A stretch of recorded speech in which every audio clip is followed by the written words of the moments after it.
When, at last, the day arrived for me to have my sitting with Mrs. Roberts, it proved to be a red-letter day in my life. Red Cloud told me all the details of my earlier sufferings, and went on to say, "All your joints are rusty, and that is what is causing the pain.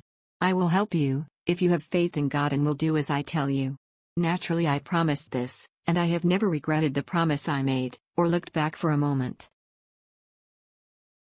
Red Cloud asked me if I could have treatment in London under his guidance, but as this was impossible for me owing to the fact that I was living in Leicestershire, he told me to have one treatment before I left London and he would then give me treatment every night when I was asleep. Red Cloud then spoke to me of many family matters, naming my dear ones in the spirit world, and telling me of many private family matters connected with them when alive. All these details were correct. And I would mention here that when booking my sitting in October I did not give the name of Owing. There was therefore no chance of the medium knowing even my name, less still of making inquiries concerning my family. All my swellings, aches and pains gradually subsided, but I began to have pains in the small of my back. When these continued I felt they might be connected with my treatment, so I went to London to have another sitting with Mrs. Roberts.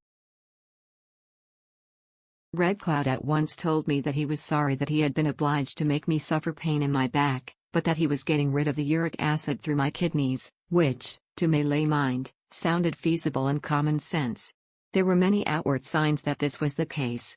In connection with this, a very private remark, made on the subject, to my tried and faithful maid of 30 years standing, was repeated to me by Red Cloud verbatim, even to mentioning my maid's name. Red Cloud informed me that the pains in my back would go, and they did.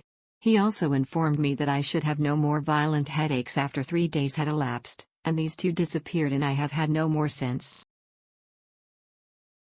On one occasion while on holiday I walked too much, and my maid rubbed my back night and morning for 2 days.